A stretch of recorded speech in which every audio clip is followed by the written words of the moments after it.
থাইল্যান্ডের এক অভিশপ্ত গ্রাম, যেখানে জন্ম নেয় এমন এক মেয়ে যাকে পুরো গ্রাম শয়তানের সন্তান বলে ঘৃণা করত, কারণ সে জন্মানোর পর নিজের নারী নিজেই কামড়ে ছিঁড়ে ফেলেছিল।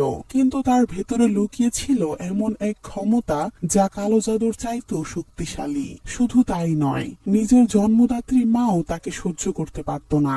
স্কুলে ক্লাসমেটরা তাকে অনেক বিরক্ত করত, এমনকি ছেলেরা তাকে ধর্ষণ পর্যন্ত করতে চায়। কিন্তু তারা তো জানে না মেয়েটি কতটা আধ্যাত্মিক শক্তির অধিকারী। সে একে একে সবকিছুর প্রতিশোধ নেয়। একদিন মেয়েটি জানতে পারে যে মা তাকে কোনোদিন মেয়ের মতো ভালোবাসেনি, সে আসলে তাকে টাকার বিনিময়ে জন্ম দিয়েছিল।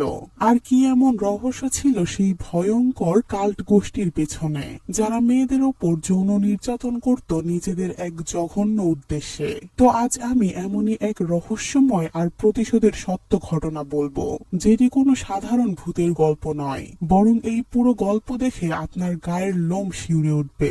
ভিডিওর শেষ মিনিটে এমন এক সত্য জানতে পারবেন যা আপনি কল্পনাও করেননি, তাই একটু স্কিপ না করে শেষ পর্যন্ত দেখতে থাকুন। আর এই পুরো গল্পটি থাইল্যান্ডের এক প্রত্যন্ত গ্রামে ঘটে যাওয়া সত্য ঘটনা, যার প্রমাণ আমি ভিডিওর শেষে দেখিয়ে দিব। যেটা দেখতে হলে পুরো ভিডিওটি দেখতে হবে, আর অবশ্যই এই ভিডিওটি আপনাদের পছন্দ হবে। আর সবশেষে একটাই কথা বলবো, যারা আমার ভিডিও দেখছেন অথচ চ্যানেলটি সাবস্ক্রাইব করছেন না, তারা জলদি জলদি সাবস্ক্রাইব করে ফেলুন। গল্প শুরু হয় এক অশুভ দিনের সকালে। তখন থাইল্যান্ডের পং নামক এই গ্রামে হঠাৎ করেই আকাশ কালো করে নেমে আসে শত শত কাক পাখি। এই পাখিগুলো যেন গ্রামের ওপর কোনো একটি অভিশাপ নিয়ে এসেছে। এখানে এই দিন থেকে গ্রামের মানুষদের শান্তি কেড়ে নিয়েছিল ভয় আর আতঙ্ক। বাজারের মানুষজন ভয় আতঙ্কে দোকানপাট বন্ধ করে দিচ্ছিল। তবে এদিকে গ্রামের পাশের গভীর জঙ্গলে একটি ছোট্ট কুঁড়ে ঘরে ব্যথায় কাতরাচ্ছিল নোয়াল নামে একটি অন্তঃসত্ত্বা মহিলা। নোয়াল তো প্রসব বেদনায় চিৎকার করছিল।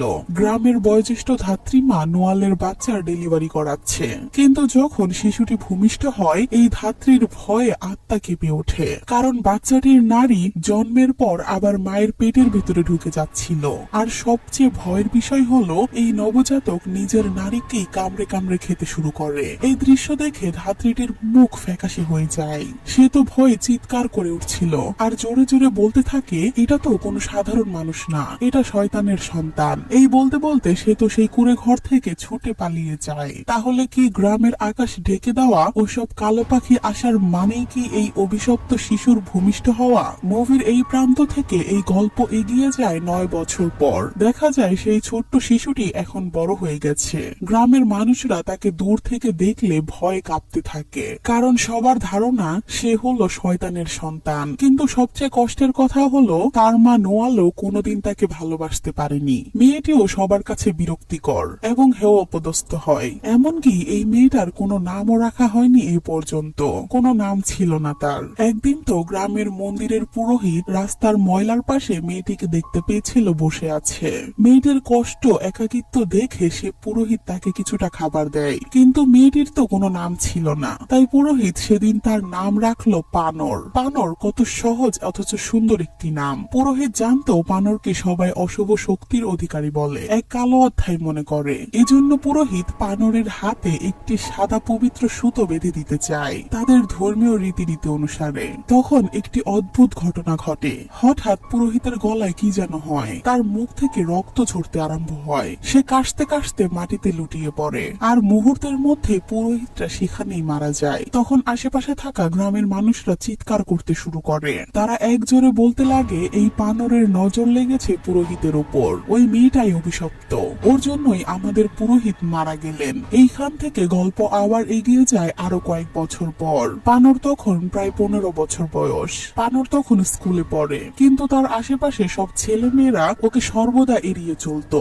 ভয়ে কেউ তার সাথে কথা বলতো না। পানর এক কোণে বসে চুপচাপ দেখছিল, বাকি ছেলে মেয়েরা একসাথে খেলছে, কিন্তু কেউ তাকে খেলতে নেয় না। ঠিক এই মুহূর্তে দেখা যায় জিপ নামের একটি স্কুল মেয়েকে। স্কুলের সবচেয়ে সুন্দরী মেয়ে, কিন্তু প্রখর অহংকারী। জিপের 2 বান্ধবীও আছে। জিপের প্রেমিকের নাম ছিল পং। পংও খেলছিল বাকিদের সাথে, কিন্তু পং এর দিকে নজর ছিল আরেকটি মেয়ের। এই মেয়েটি পং এর সাথে কথা বলছিল এবং হাসছিল। মেয়েটি আসলে পংকে পছন্দ করত, কিন্তু এটাই তো জিপের একদমই ভালো লাগছে পারছে না। রাগে সে মেয়েটিকে ইচ্ছা করে ধাক্কা দিয়ে ফেলে দেয়। পং তাড়াতাড়ি দৌড়ে এসে মেয়েটিকে হাত ধরে উপরে তুলে, কিন্তু তখনই মেয়েটি পংয়ের গালে একটা মাকড়সা দেখতে পায়। সে তো ভয় পেয়ে সেটাকে এক ঝটকায় নিচে ফেলে দেয়, কিন্তু এই মাকড়সা মারা যাওয়ার সাথে সাথেই হাজার হাজার মাকড়সা তার শরীরের উপর হামলে পড়ে।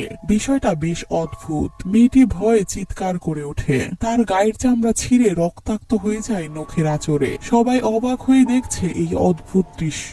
তবে স্কুলের বারান্দায় দাঁড়িয়ে থাকা পানরের চোখে ছিল এক অদ্ভুত শূন্যতা। এটা পানরের করা কোনো কালো জাদু নয় তো?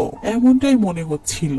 এ দৃশ্য থেকে আমাদের বোঝানোর জন্য দেখানো হয় একটি ফ্ল্যাশব্যাক। কাচের জারে রাখা একটি মাকড়সা, এই মাকড়সার ভেতরে ছিল ওই মেয়েটির ছবি। অর্থাৎ মেয়েটির ওপর কোনো এক তান্ত্রিক ব্ল্যাক ম্যাজিক করছিল। তবে পানর এই অপকর্মের সাথে লিপ্ত আছে কিনা তা পরে রিভিল হবে। এখান থেকে মেয়েটিকে হাসপাতালে নিয়ে যেতে হয়। তার অবস্থা খুবই ক্রিটিক্যাল। কিন্তু গ্রামের সবাই আবারও এক কথায় দোষ দেয় পানরকে। শয়তানের বাচ্চা, অভিশপ্ত মেয়ে, ওর চোখে চোখ রাখলেই তো সর্বনাশ। এভাবে ক্লাস শেষে পানর গেল এক বৃদ্ধ দম্পতির বাড়ি। গ্রাম্য সম্পর্কে এরা পানরের দাদা দাদি হতো। পানর ভাপা পিঠা আর তরকারি বেচতে আসতো এনাদের দোকানে। কারণ পুরো গ্রাম জুড়ে কেবল এই বৃদ্ধ দম্পতি ছিল যারা কিনা পানরকে মানুষ বলে মনে করত। বৃদ্ধাদের এই সামান্য মমতায় পানরের চোখে এক টুকরো শান্তির স্বপ্ন নিয়ে আসতো। সিদ্ধ মাছের তরকারি বিক্রি করে পানর তো কিছু টাকা বাড়তিও পেত। মানে খাবারের দাম যা আসতো এই বৃদ্ধ দম্পতি পানরকে তার থেকে একটু বেশি টাকা দিত। এটা পেয়ে পানর খুবই খুশি হতো। তাছাড়া এই বৃদ্ধাদের চোখে পানর কোনো অভিশপ্ত মেয়ে ছিল না।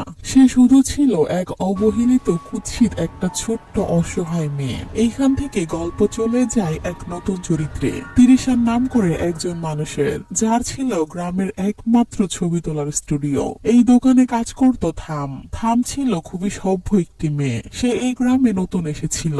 থাম আর পানর ছিল খুবই ভালো বান্ধবী। তবে একদিন পানর এসেছিল থামকে দেখতে এই দোকানে। দুই বান্ধবী মিলে মজা করে ছবিও তোলে। তবে নিশ্চয়ই তিরিশানকে দেখে মনে হবে সাধারণ গ্রাম্য একজন মানুষ, কিন্তু না, সে মোটেই সাধারণ কোনো মনুষ্য জাতির নয়। এখানে ছবি তুলে তারা দুজনে হাঁটতে হাঁটতে বাড়ি ফিরছিল।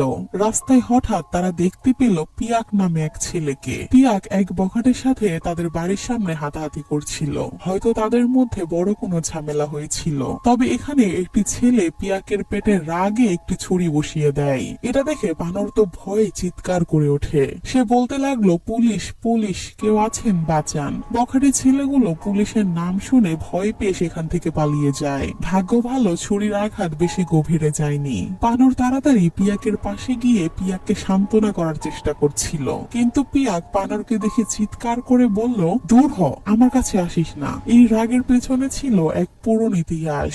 দেখানো হয় অতীত। অনেক বছর আগে একদিন ছোট্ট বানর পিয়াকের মায়ের কাছে গিয়েছিল, হয়তো কোনো সাহায্য চাওয়ার জন্য। পিয়াকের মা তাকে দেখে রেগে মেগে তাড়িয়ে দিতে চায়, কিন্তু তখনই ঘটে এক ভয়ঙ্কর ঘটনা। হঠাৎই পিয়াকের মায়ের শরীরের সকল রক্তনালী যেন কালো হয়ে যায়। বানর তো চুপচাপ গিয়ে তার মায়ের গলা চেপে ধরে, কিন্তু তখনই আবার বানরের নিজের শরীরও যেন কালো হয়ে গেল। তার রক্তনালীতে যেন কালো কিছু প্রবেশ করছে। তার চোখে যেন ভাসছিল এক অজানা অশুভ শক্তি।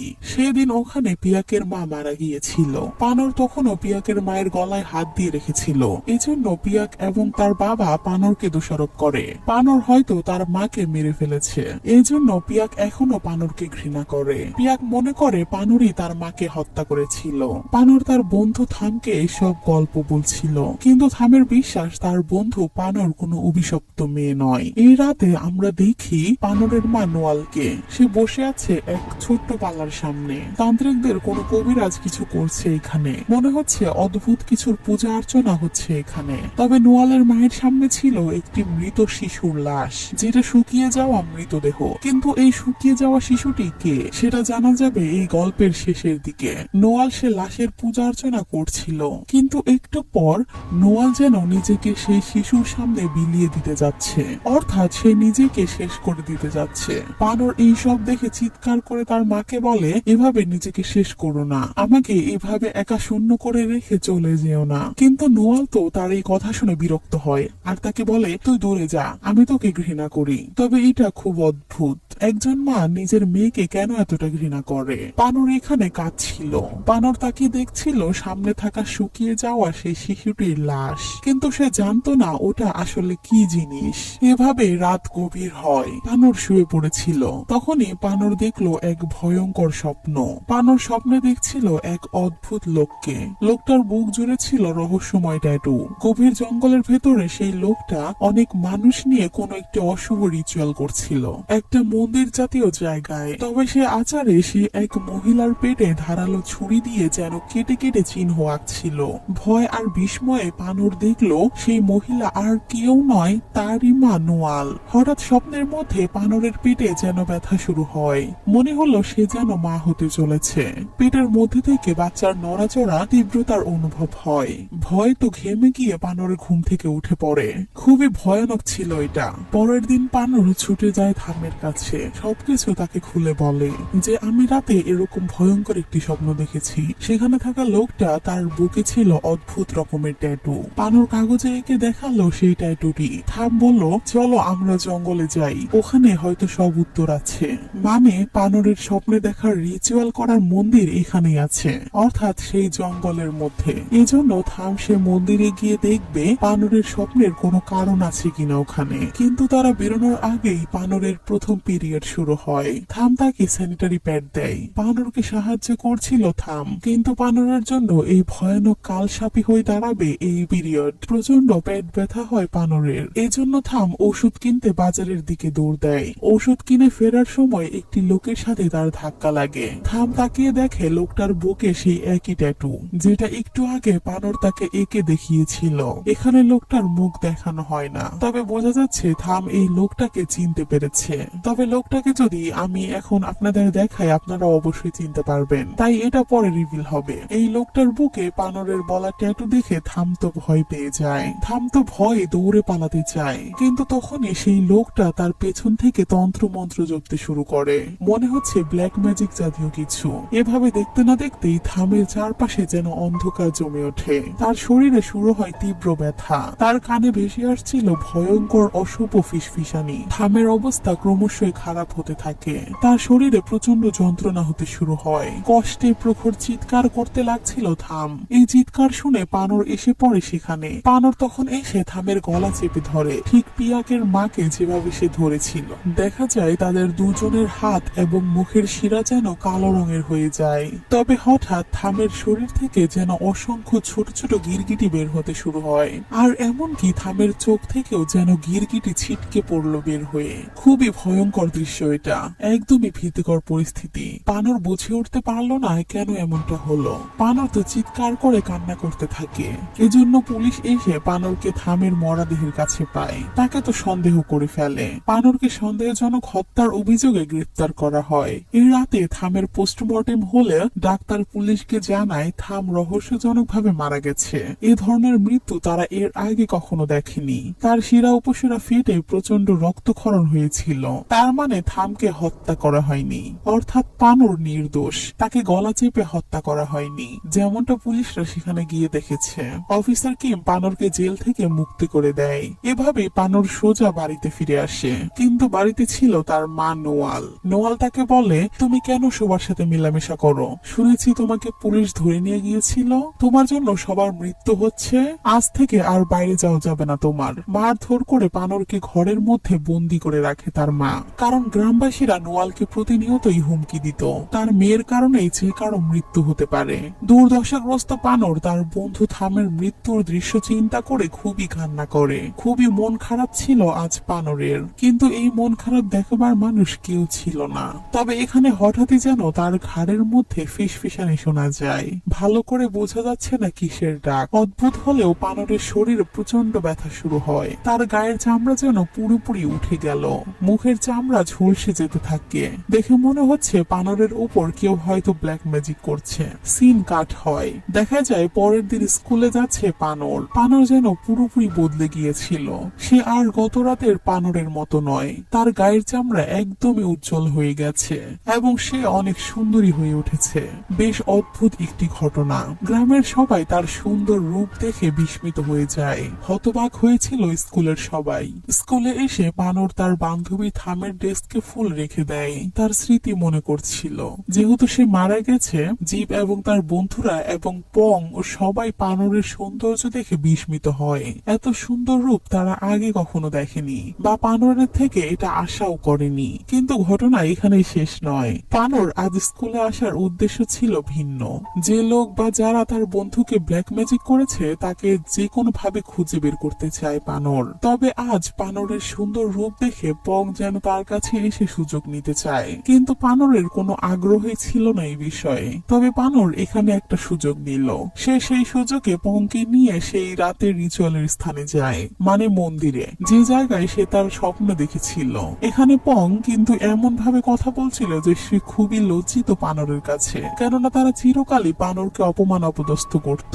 পানরও ভাবছে পং তার রূপ দেখে পটে গেছে এবং তাকে সাহায্য করার জন্য এখানে এসেছে।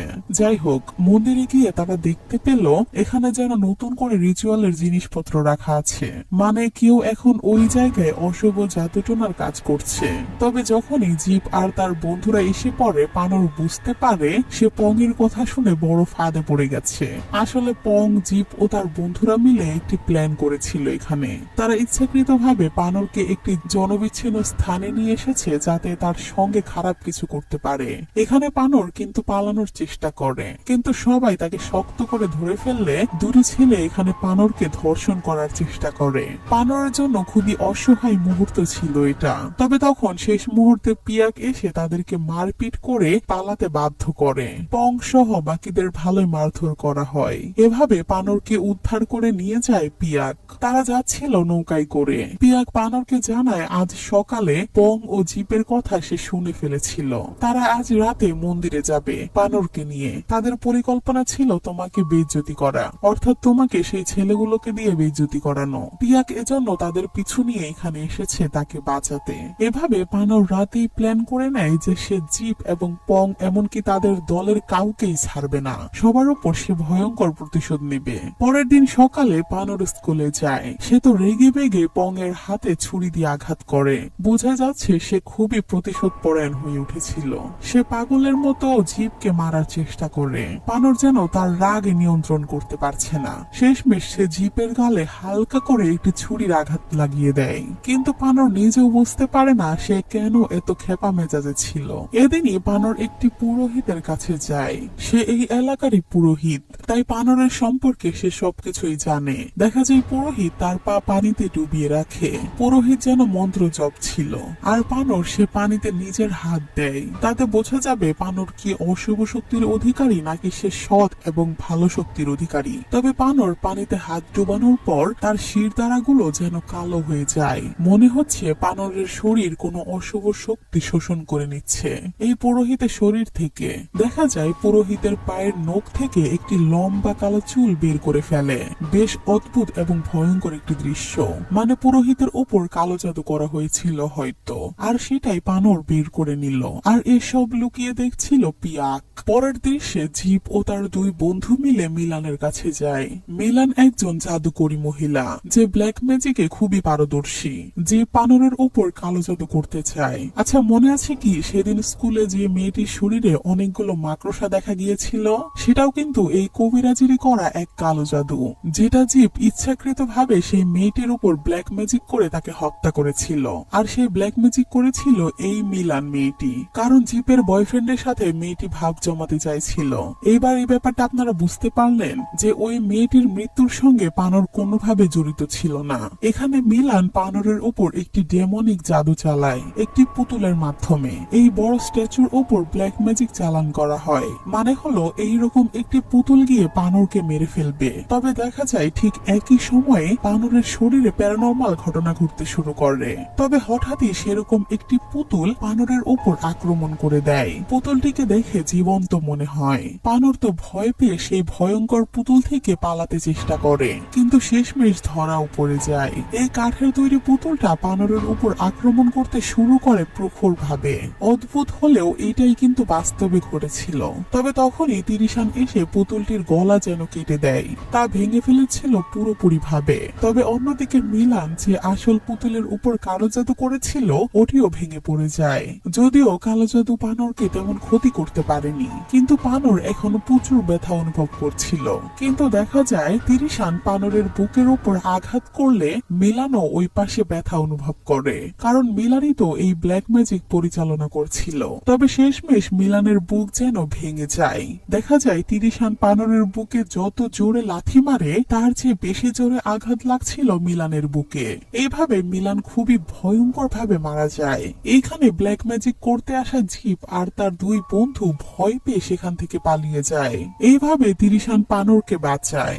আপনাদের মনে হতে পারে তিরিশান পানরকে বাঁচানোর জন্য এখানে এসেছে, তাহলে একটু নড়ে চড়ে বসুন, কারণ গল্পের এই টুইস্ট আপনার ধারণারও বাইরে। আসলে পানরকে নিয়ে তাদের কোনো বিশেষ উদ্দেশ্য আছে।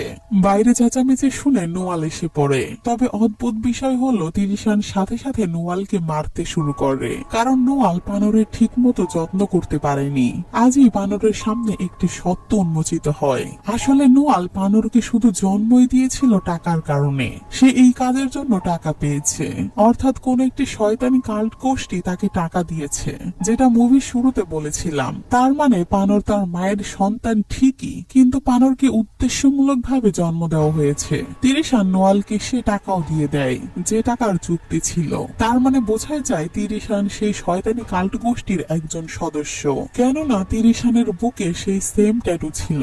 যাই হোক, নোয়াল সেই টাকা নিয়ে ঘরের মধ্যে পালিয়ে যায়, তবে নিজের মেয়ে পানরকে তিরিশানের হাতে ফেলে দেয়। মানে এখানে মনে হচ্ছে পানর যেন এই তিরিশানেরই সম্পদ। তিরিশান পানরকে ধরে মারপিট করছিল, বলছিল তোকে আমরা অবৈধভাবে জন্ম দিয়েছি। কিন্তু এখানে পানর দেখে তিরিশানের বুকেও সেই একই রকমের ট্যাটু। এবার কিন্তু পরিষ্কার বোঝা গেল পানর তো এই ব্যক্তিকেই স্বপ্ন দেখেছিল। এটা দেখে বোঝা যায় তিরিশানই থামকে মেরেছিল সেদিন ব্ল্যাক ম্যাজিক করে। কিন্তু এই পরিস্থিতিতে পানর বুঝতে পারছে না যে কি ঘটছে। এখানে আবার তিরিশান মাকে টাকাও দিল। বেশ মাথা পেঁচানো একটি ঘটনা। তবে তখনই নোয়াল পেছন থেকে এসে তিরিশানের পিঠে ছুরি ঢুকিয়ে দেয় এবং নিজের মেয়েকে রক্ষা করে ফেলে। মানে নোয়াল চাচ্ছে না তার মেয়েকে তিরিশান নিয়ে যাক, কারণ সে বুঝতে পেরেছিল পানরের সাথে খারাপ কিছু হতে পারে। তিরিশানকে আঘাত করে তারা দ্রুত সেখান থেকে পালাতে শুরু করে। তিরিশান খুবই আহত অবস্থায় পড়ে থাকে। তারা নৌকায় করে এখান থেকে পালিয়ে যাচ্ছিল। এখানে নোয়ালকে দেখে মনে হয় এই প্রথমবার নোয়ালের চোখে তার মেয়ে পানরের জন্য একটু মায়া দেখা গেল। এই এতটা বছর সে পানরকে কিন্তু নিজের মেয়ে বলেই মানত না, যদিও সে তার মেয়েকে মনে মনে সবসময় মেয়ের মতোই ভালোবাসতো, কিন্তু প্রকাশ করত না। তারা নৌকাতে করে পালানোর চেষ্টা করছিল, কিন্তু এদিকে চরম আহত তিরিশান উঠে দাঁড়ায়। সে তাড়াতাড়ি তাদের উপর ব্ল্যাক ম্যাজিক প্রয়োগ করতে শুরু করে।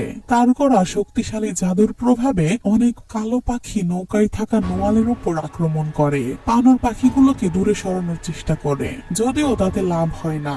আপনাদের মনে আছে মুভির শুরুতে পানর যেদিন ভূমিষ্ঠ হয়েছিল সেদিনও আকাশে এরকমই কালো পাখির ঝাঁকের আগমন দেখা গিয়েছিল। তার মানে সেদিন সেই কালো পাখির সাথেও তিরিশান জড়িত ছিল। আসলে এই তিরিশান কে, কি তার উদ্দেশ্য? এখানে অসংখ্য কালো পাখি তাদের বাধা দেওয়ার চেষ্টা করে, কিন্তু একটি পাখি তার ধারালো নখ দিয়ে নোয়ালের গলা কেটে ফেলে। অন্যদিকে দেখা যায় নোয়ালের এক বান্ধবী, এবং সেও ছিল তান্ত্রিক, তবে সে সৎ। সে দাঁড়িয়েছিল নদীর তীরে।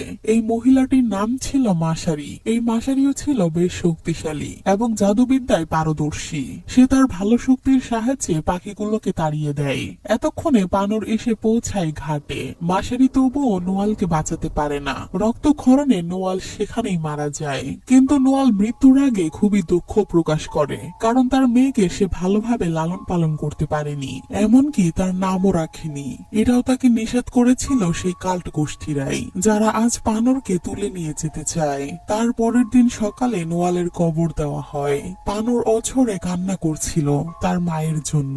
এদিকে পুলিশ অফিসার কিম নোয়ালকে খুঁজছিল, কারণ তিরিশান থানায় মামলা করেছে যে নোয়াল তার পিঠে চাকু ঢুকিয়ে দিয়েছে। এজন্য নোয়ালকে খুঁজতে এসেছিল সেই পুলিশগুলো। তবে এক পর্যায়ে নোয়ালের বাড়িতে তারা সেই শিশুটির লাশ খুঁজে পায়, যেটা ছিল শুকনো মরাদেহ। সেটা রহস্য গল্প আগানোর সাথে সাথে আমরা জানতে পারবো। এদিকে মাসারি পানরকে তার মায়ের কিছু চিঠি দেয়, যেখানে মায়ের জীবনের সকল সত্য কথা লেখা ছিল। পানর জানতে পারে তার মায়ের সত্য একটি করুণ ইতিহাস। আসলে নোয়াল একজন গায়িকা হতে চেয়েছিল যখন সে যুবতী অবস্থায় ছিল, কিন্তু তার বাবা সেটা চাননি। এমনকি নোয়াল থাইল্যান্ডের ব্যাংককে পালানোর চেষ্টা করেছিল, কিন্তু সেই সময় তার হাতে একটি কাল্ট গোষ্ঠী পড়ে। মানে নোয়ালকে টার্গেট করেছিল সেই কাল্ট গোষ্ঠীরা তার উপর বিভিন্ন কালো জাদু করে আর টাকার লোভ দেখিয়ে এই কাজের জন্য রাজি করায়। কাল্ট গোষ্ঠী মানে হলো তারা সকল ধর্ম থেকে বাহিরে, তারা নিজস্ব গুরু, তন্ত্র মন্ত্র, জাদু বিশ্বাস ও আচার পালন করে। এই কাল্ট গোষ্ঠীর সদস্য ছিল তিরিশান। এরাই নোয়ালকে টাকা দিয়েছিল সন্তান জন্মানোর জন্য, আর পানরে ছিল সেই সন্তান। আর কাল্টের শর্ত ছিল নোয়াল তখনই ব্যাংককে যেতে পারবে যখন পানর বড় হয়ে যাবে এবং পানরকে কাল্ট গোষ্ঠীরা নিয়ে যাবে। আর পানরকে তারা তখনই নিয়ে যাবে যখন পানরের প্রথম ঋতুস্রাব বা পিরিয়ড হবে। এজন্যই তিরিশান এসেছিল সেদিন পানরকে নিয়ে যেতে। মূলত এই একটা কারণে নোয়াল পানরকে ঘৃণা করত। কারণ হলো কোনো না কোনো ভাবে পানরের জন্য তার ইচ্ছা পূরণ হয়নি, মানে সে শহরে গিয়ে গায়িকা হতে পারেনি। যদিও নোয়াল তার মেয়ের জন্য মনে মনে কষ্ট পেত, তবে নোয়াল কিন্তু জানতো না কাল্টরা পানরের সঙ্গে কি করবে। এসব শুনে পানর খুবই কান্নায় ভেঙে পড়ে। আসলে যাদের বুকের উপর সেই ট্যাটু আছে তারাই সবাই ওই কাল্টের সদস্য। মাসারির মতে পানরের মধ্যে কিছু বিশেষ শক্তি আছে, এটা জন্মগত এবং কোনো কারণবশত সে শক্তিগুলো কাল্টের লোকেরা পেতে চায়। এজন্য পানর একটি স্পেশাল সন্তান সিন কাট হয়। দেখা যায় তিরিশানকে, সে পানরের উপর একটি ব্ল্যাক ম্যাজিক শুরু করতে বসেছে। তবে তিরিশান যে ওখান থেকে পানরের ক্ষতি করতে যাচ্ছে এই বিষয়টি মাসারি কেমন ভাবে যেন জানতে পেরে যায়। সে তো পানরকে নিয়ে দ্রুত ঘরের ভেতরে চলে যায়। তবে তিরিশানের জাদুর প্রভাবে পানরের দেহ যেন কাঁপতে শুরু করে, তার ভেতরের শক্তি বের হয়ে আসতে শুরু করে, যা তিরিশানের সামনে রাখা এক মূর্তির মধ্যে প্রবেশ করবে, অর্থাৎ পানরের ভেতরে থাকা শক্তি তিরিশান বের করে নিতে যাচ্ছে সেই শুকনো মরা বাচ্চাটির মধ্যে। মাসারি পানরকে বুঝিয়ে দেয় তাকে যে কোনো ভাবেই তার ভেতরে থাকা শক্তিগুলো নিয়ন্ত্রণ করতে হবে, না হলে সে এখনই মারা যাবে। পানর ভাবতে শুরু করে কিভাবে কাল্টের কারণে তার পুরো জীবন ধ্বংস হয়ে গেছে, তার মায়ের মৃত্যু হয়েছে। এই সকল কিছু ভেবে পানর তার শক্তিগুলো নিয়ন্ত্রণ করতে পারে। পানর যেহেতু তার শক্তিগুলো নিয়ন্ত্রণ করতে পারছে, এখানেও মাসারি তাকে সাহায্য করছে। আর এই জন্যই এদিকে তিরিশানের রিচুয়াল ভেঙে যায়, রিচুয়াল ব্যর্থ হয়। তিরিশান তো রেগে মেগে চিৎকার করে, কিন্তু তখন কাল্টের প্রধান নেতা এসে তাকে শান্ত করে আর বলে পানর নিজেই তো কাল্টের কাছে আসবে, তাদের শুধু অপেক্ষা করতে হবে। অন্যদিকে পিয়াক, সে পুরোহিতের সাথে কথা বলে, উনি তো পানর সম্পর্কে সবকিছু জানতেন। এখানে পুরোহিত পিয়াককে বোঝায় যে পানর কোনো শয়তানি মেয়ে নয়, কোনো অভিশপ্ত নয়, সে কাউকেই মারেনি। আসলে পানর যে শক্তি পেয়েছে তা হলো কালো জাদু করার চেয়েও শক্তিশালী। পানর যে কোনো মানুষের ভেতর থেকে কালো জাদুর প্রভাব দূর করতে পারে, অর্থাৎ যারা সবাই পানরের আশেপাশে মারা গেছে তারা আগে থেকেই কালো জাদুতে প্রভাবিত ছিল। পানর তাদের উপর কোনো খারাপ প্রভাব ফেলেনি। পানর আসলে তাদের সাহায্য করার চেষ্টা করছিল, তাদের শরীর থেকে ব্ল্যাক ম্যাজিক শোষণ করে নিয়ে। এটা শুনে পিয়াক বুঝতে পারে পানর তার মাকে মারেনি। পিয়াক মনে মনে সিদ্ধান্ত নেয় এখন থেকে সে পানরকে সাহায্য করবে।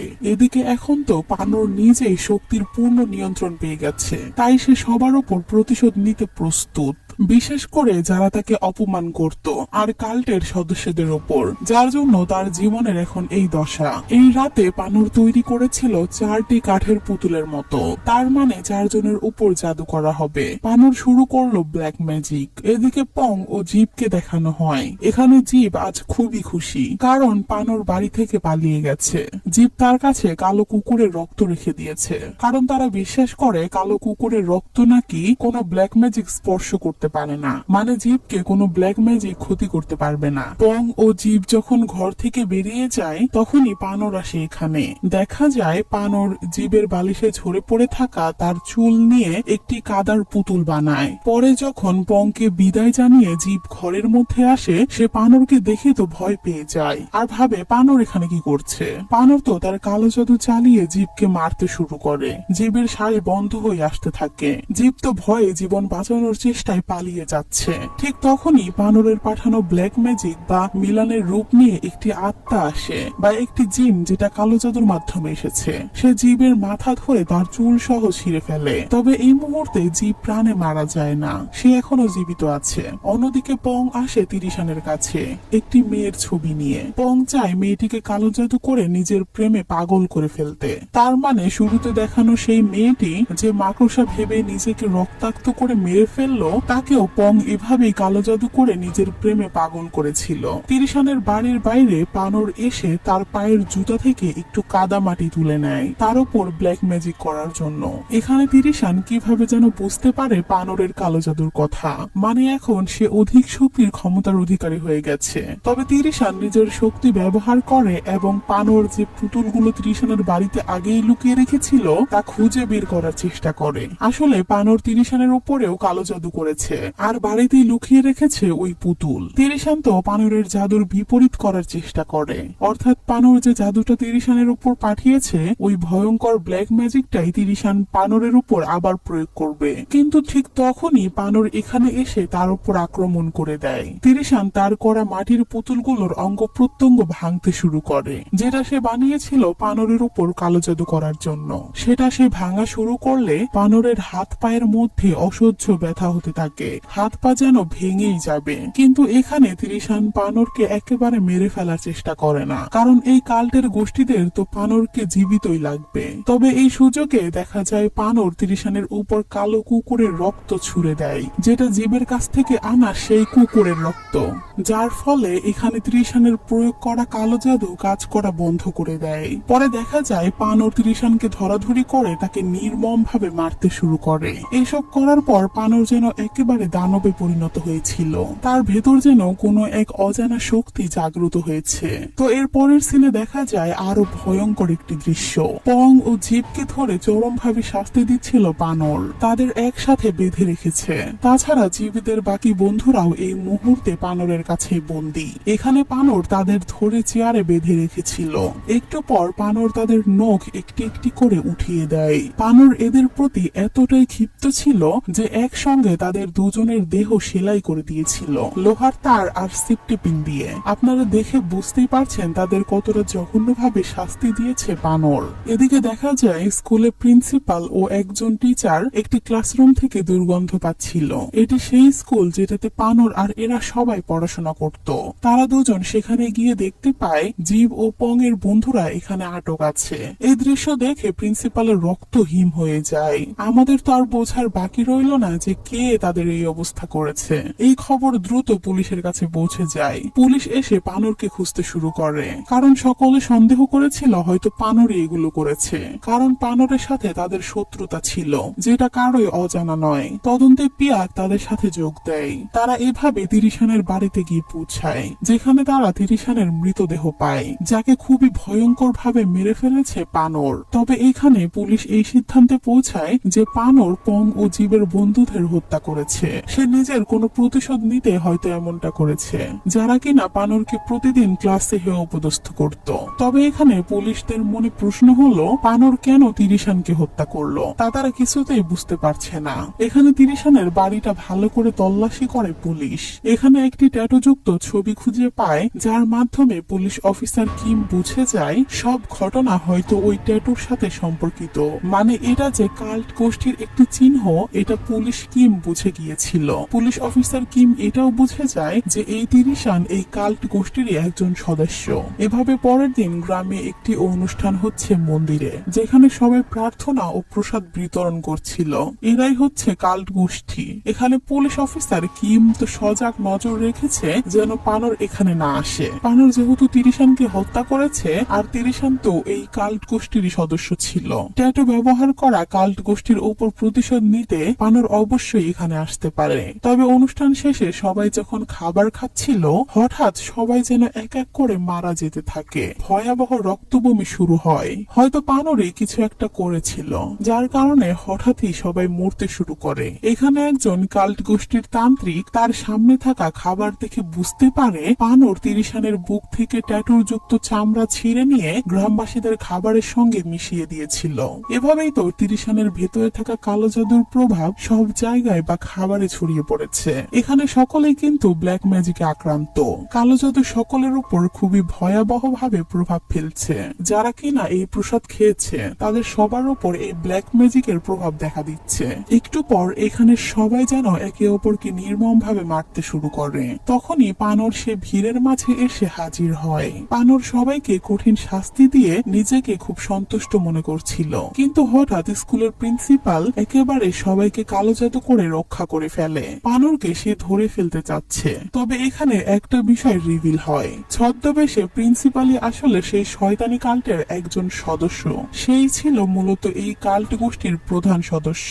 এখানে থাকা পিয়াক পানরের পক্ষ নিয়ে কথা বলতে থাকে। এজন্য পিয়াককে কালো জাদুতে প্রভাবিত করে ফেলে প্রিন্সিপাল। পিয়াক তখন ধীরে ধীরে মারা যেতে থাকে সেই কালো জাদুর প্রভাবে। যদিও পিয়াককে হত্যার উদ্দেশ্য নেই প্রিন্সিপালের, এখানে প্রিন্সিপাল পানরকে হুঁশিয়ারি দেয় আত্মসমর্পণ না করলে সে পিয়াককে মেরে ফেলবে, মানে পানরকে কাল্ট গোষ্ঠীতে আসতে বাধ্য করে। পানর যেহেতু পিয়াককে মনে মনে ভালোবাসতো, তাই সে প্রিন্সিপালের কাছে আত্মসমর্পণ করবে। তবে এক পর্যায়ে পিয়াককে প্রিন্সিপাল ছেড়ে দেয়, কিন্তু পানরকে সে ধরে ফেলে। তবে এই সময় পুলিশ অফিসার কিম দেখে অনেক গ্রামবাসীর বুকে সেই একই রকমের ট্যাটু, যার অর্থ এই গ্রামের প্রায় অসংখ্য মানুষই এই কাল্টের সদস্য ছিল।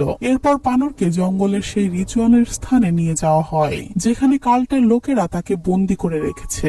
এইখান থেকে অবশেষে জানা যায় ওই স্কার্ট বা মুখোশ পরা কাল্টের প্রধান আর কেউ না, স্কুলের প্রিন্সিপাল নিজেই। দেখা যায় পানরকে গোসল করানো হয় এবং তাকে একটি কাল্টের দেবতার মূর্তির কাছে বেঁধে ফেলা হয়। আসলে প্রিন্সিপাল পানরের সামনে এসে তার উদ্দেশ্য প্রকাশ করে।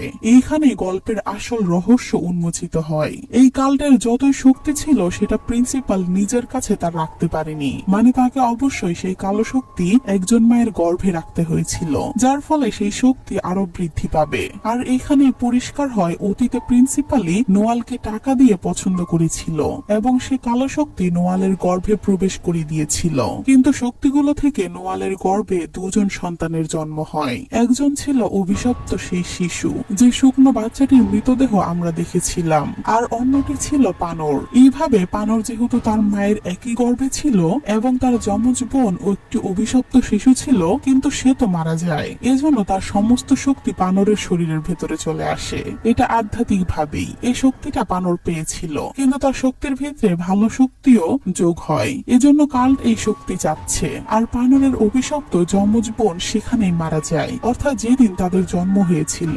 এই গল্পের শুরুতে সেই শিশুর লাশটাই আমরা দেখেছিলাম, যার মধ্যে কাল্ট গোষ্ঠীর শক্তি থাকার কথা ছিল, কিন্তু সেই শক্তি চলে এসেছিল পানরের দেহে। অর্থাৎ প্রিন্সিপাল নিজেই আসলে পানরের বাবা, এবং এখন সে পানরের সঙ্গে দৈহিক সম্পর্ক গড়তে চায়, যাতে পানর থেকে আরেক সন্তান জন্ম দেওয়া যায়, যার মধ্যে কাল্টের শক্তি প্রভাবিত হবে পরবর্তীতে, অর্থাৎ সে হবে আরো দ্বিগুণ শক্তিশালী। এভাবে কাল্ট গোষ্ঠী বছরের পর বছর ধরে তাদের শক্তি ধরে রাখে। অন্যদিকে মাসারি ও পুরোহিত পিয়াককে নিয়ে এসেছিল। পিয়াক এখনো কালো জাদুর প্রভাব থাকা সত্ত্বেও কোনো মতে বেঁচে আছে। মাসারি নোয়ালের সেই অভিশপ্ত শিশুর গায়ের ছাল থেকে একটি ওষুধ বানায়, কারণ কাল্টের জাদুর মূল শিকড়ই ছিল এই শিশু। শেষ পর্যন্ত পিয়াক ওষুধ খেয়ে বেঁচে যায় এবং দ্রুত পানরকে বাঁচাতে জঙ্গলের মধ্যে ফিরে যায়। এদিকে স্কুলের প্রিন্সিপাল বা কাল্ট গোষ্ঠীর শয়তান পানরের সঙ্গে শারীরিক সম্পর্ক করতে চাইছিল। এখানে গ্রামের বাকি কাল্ট গোষ্ঠীর লোকজন তাকিয়ে এই নোংরা দৃশ্য উপভোগ করছিল। তবে এইখানে অদ্ভুত একটা দৃশ্য দেখুন, পানর যে বৃদ্ধাদের দাদা দাদি বলে জানতো, তারাও কিন্তু এই কাল্টেরই সদস্য। তবে এইখানে পুলিশ অফিসার কিম তার পুরো টিম নিয়ে হঠাৎ করেই তাদের উপর আক্রমণ করে দেয়, ফলে তৎক্ষণাৎ রিচুয়াল ভেঙে যায়। এই রিচুয়াল পুরোপুরি অসম্পূর্ণ থেকে যায়। এবার কাল্টের সদস্য ও পুলিশদের মধ্যে সংঘর্ষ শুরু হয়েছিল, বেশ হাতাহাতি হয়, কিন্তু প্রিন্সিপাল তার জাদু দিয়ে অসংখ্য কালো কাক পাখিকে ডেকে আনে। এই পাখিগুলো মোটেও সাধারণ কোনো পাখি নয়, পাখিগুলো আক্রমণ করেছিল পুলিশ এবং জনসাধারণের ওপর। আবার এদিক থেকে মাসারি নিজে তন্ত্রমন্ত্র দিয়ে সেই পাখিগুলোকে যেন আকাশে থাকা অবস্থায় পুড়িয়ে ফেললো। প্রিন্সিপাল বুঝতে পারে তার পরিকল্পনা ব্যর্থ হচ্ছে, পানরকে গর্ভবতী করা সম্ভব হলো না, তাই এবার সে পানরের ভেতরে থাকা আধ্যাত্মিক শক্তি মানে কাল্টের শক্তি বের করে আনতে চায়। দেখা যায় প্রিন্সিপাল পানরের মুখে একটি সোনার মুখোশ চাপিয়ে দেয়। এটা কাল্ট জনগোষ্ঠীর কোন একটি অভিশপ্ত বা জাদুকরী মুখোশ। এখানে কাল্ট গোষ্ঠীর প্রধান মন্ত্র পাঠ করতে শুরু করে, তবে জাদুর প্রভাবে পানরের শরীর থেকে শক্তি মুখোশের মধ্যে দিয়ে হস্তান্তরিত হতে থাকে, মানে পানরের ভেতর থাকা শক্তি বের হয়ে যাচ্ছিল, যেটা সে মুখোশের মাধ্যমে নিতে চায়। ঠিক শেষ মুহূর্তে পিয়াক সেখানে চলে আসে। সে তো আক্রমণ করে দেয় সেই প্রিন্সিপালের উপর। এখানে প্রিন্সিপাল আর প্রিয়াকের মধ্যে ভয়াবহ লড়াই শুরু হয়। তবে লড়াইয়ের মাঝে হঠাৎ প্রিন্সিপালের শরীর যেন জ্বলে ওঠে, তার শরীরে ভয়াবহ ভাবে আগুন লেগে যায়, কারণ এদিকে থেকে মাসারি সেই অভিশপ্ত শিশুর লাশটি জ্বালিয়ে দিয়েছিল আগুনে। এই শিশু ছিল ওই কাল্ট জনগোষ্ঠীর কালো জাদুর শক্তির উৎস। এজন্য তো প্রিন্সিপালের সাথে সরাসরি যুক্ত ছিল এই ব্ল্যাক ম্যাজিক। তবে প্রিন্সিপাল তো হার মানতে চায় না। সে আবারও মন্ত্র পাঠ করতে শুরু করে, মাসারির উপর পাল্টা আক্রমণ করে দেয়। এতে করে কাল্ট গোষ্ঠীর প্রধান প্রিন্সিপাল তার গায়ের আগুন নিভিয়ে ফেলে। প্রিন্সিপাল আবারও পিয়াককে ধরে ফেলে, কারণ পিয়াক পানরকে বাঁচানোর জন্য সর্বোচ্চ চেষ্টা করছিল। এখানে প্রিন্সিপাল পানরকে হুমকি দেয়, সে যদি আত্মসমর্পণ না করে, মানে নিজের ইচ্ছায় তার ভেতরে থাকা শক্তি প্রিন্সিপালকে ফেরত না দেয়, মানে এক কথায় সে প্রিন্সিপালের সাথে দৈহিক মিলন না করে এবং কাল্ট গোষ্ঠীর সদস্য হিসেবে নিজেকে স্বীকৃতি না দেয়, তাহলে সে পিয়াককে হত্যা করে ফেলবে। খুবই ভীতিকর একটি পরিস্থিতি এখানে। তবে এখানে সে পিয়াককে বাঁচানোর সিদ্ধান্ত নেয়, মানে সে কাল্ট গোষ্ঠীতে আত্মসমর্পণ করবে পিয়াককে বাঁচাতে। পানর মুখোশটি মাথায় পড়ে নেয়। এভাবে নিজের শক্তিগুলো সে মুখোশে হস্তান্তরের জন্য প্রস্তুত। তবে তখনই পানর একটি সুযোগ পেয়ে যায়। পানর সুযোগ বুঝে একটি বড় বাঁশের লাঠি তুলে নেয়। সেই লাঠি দিয়ে পানর প্রিন্সিপাল আর পিয়াকের পিঠের মধ্যে একসাথে ঢুকিয়ে দেয়। দেখা যায় দুজনেই কিন্তু মারাত্মকভাবে আহত হয়। তবে পানর খুবই নৃশংসভাবে পিটিয়ে মেরে ফেলে কাল্ট গোষ্ঠীর প্রধান বা প্রিন্সিপালকে। পানর প্রিন্সিপালের বুক থেকে তার হৃদয়টা বের করে নেয়। সেটি সে চিবিয়ে খেয়ে ফেলেছিল, যাতে করে প্রিন্সিপালের ভেতরে থাকা সমস্ত কালো শক্তি পানরের ভেতর প্রবেশ করে ফেলে। তবে এই সমস্ত বা কাল্টের কলিজা খেয়ে পানর যেন নিজেকে শয়তানের রানী হিসেবে প্রতিষ্ঠিত করে ফেলে, মানে সেও যেন সেই কাল্টের মধ্যে একজন শয়তান হয়ে যায়। তার ভেতর প্রখর কালো শক্তি চলে আসে। এসব শক্তি নিজের মধ্যে টেনে নেওয়ার পর পানর গিয়ে বসলো সেই ভয়ঙ্কর কাল্টের মঞ্চে। সামনে থাকা মূর্তিকে পানর পরিয়ে দিল সেই সোনার মুখোশটি। সে তো মন্ত্র পাঠ শুরু করলো। তবে দেখা যায় মন্ত্রের শক্তিতে পানরের ভেতরে থাকা সমস্ত অশুভ শক্তি বা ব্ল্যাক ম্যাজিক এই মুখোশের ভেতর আবার ফিরিয়ে দিল, মানে কাল্টের শক্তি কাল্টকেই ফিরিয়ে দিল। কারণ হলো পানর আর কোনো কালো শক্তি বা কালো জাদুর শিক্ষা নিজের ভেতর রাখতে চাইছিল না। তবে এই সব কিছু শেষ হওয়ার পর পানর অজ্ঞান হয়ে পড়ে। এদিকে পিয়াক প্রখর যন্ত্রণায় সে তো অচেতন হয়ে পড়ে। এরপর কেটে যায় কিছুদিন। পিয়াকের প্রাণ বেঁচে যায় এবং তাকে হাসপাতালে ভর্তি করা হয়েছিল। এরপর একদিন যখন পিয়াকের জ্ঞান ফেরে, সে তো পুরোপুরি সুস্থ। পিয়াক হাসপাতাল থেকে সোজাসুজি চলে যায় পানরকে দেখতে, কিন্তু গিয়ে দেখে সেই দিন থেকে পানর একেবারে জ্ঞানহীন এবং অচেতন অবস্থায় পড়ে আছে। এদিকে একজন পুরোহিত পুলিশ অফিসার কিমকে বলছিল ডেমনিক কাল্ট চাইতো না কোনো পুরোহিত এই গ্রামে থাকুক, তাই কাল্ট গোষ্ঠীরা বৌদ্ধ ধর্মের সকল পুরোহিতদের ভয়ঙ্কর ভাবে কালো জাদু প্রয়োগ করত। আর সেই সমস্ত কালো জাদুর প্রভাব পানর নিজের শরীরে টেনে নিয়ে আমাদের বাঁচানোর চেষ্টা করত, যেমনটা অতীতে করেছিল যখন এক পুরোহিতের পা থেকে সে কালো চুলের মতো কিছু বের করেছিল। অতএব পুরোহিতদের উপর কালো জাদু প্রয়োগ করত এই কাল্ট গোষ্ঠীরা। অর্থাৎ পানর সবসময় এই গ্রামের মানুষদের রক্ষা করার চেষ্টা করত, কিন্তু কাউকে কখনো কিছু বলেনি এই বিষয়ে, আর কেউ বোঝেনি এটা। পিয়াকের মাকে এবং পানরের বান্ধবী থামকেও বাঁচানোর চেষ্টা করেছিল পানর, আর তাদেরকে হত্যা করেছে এই কাল্ট গোষ্ঠীরা। অর্থাৎ কাল্টের গোপন কোনো তথ্য যারাই জানবে, কাল্ট তাকেই ব্ল্যাক ম্যাজিক করে মেরে ফেলবে, আর এইটাই করেছিল তারা। তাই এভাবে দেখা যায় কিছুদিন পর পানরের জ্ঞান ফিরে আসে। পিয়াক তো খুবই খুশি হয়, কিন্তু জ্ঞান ফেরার পর পানর যেন তার অতীতের কোনো কিছুই মনে করতে পারছিল না। পিয়াকও কিছু মনে করে দেয় না তাকে। তারা আবারও বন্ধু হয়ে যায়। পানর স্বাভাবিকভাবে স্কুলে যেতে শুরু করে। ধীরে ধীরে তার জীবন আগের মতো স্বাভাবিক হয়ে ওঠে। এভাবেই শেষ হয় আর্ট অফ দ্য ডেভিল অর্থাৎ বিগিনিং বা পানর এই মুভিটির গল্প। এই মুভিটা বাকি অন্য হরর মুভির থেকে অনেকটাই ভিন্ন। থাইল্যান্ডের পং নামক এক গ্রামে এই ঘটনা সত্যি ঘটেছিল। পুলিশ একবার ধরপাকড়াও করে এইরকম এক কাল্ট গোষ্ঠীকে খুঁজে পেয়েছিল যারা এইসব ব্ল্যাক ম্যাজিক করত। এমনকি 15 থেকে 16 বছর মেয়েদেরকে ধরে এনে যৌন নির্যাতন করত তাদের নিজেদের উদ্দেশ্যে হাসিলে, যার প্রমাণ আপনারা ভিডিওতেই দেখতে পাচ্ছেন। এগুলো নিয়ে অনেক নিউজ হয়েছিল। তো এই সকল সত্য ঘটনা নিয়ে তৈরি হয়েছিল এই পানর নামে মুভিটি। তো কেমন লাগলো আজকের এই ভিডিওটি? যদি ভালো লাগে তাহলে অবশ্যই একটি লাইক দিয়ে কমেন্ট করে জানাবেন, আর চ্যানেলটি ভালো লাগলে অবশ্যই চ্যানেলটি সাবস্ক্রাইব করবেন।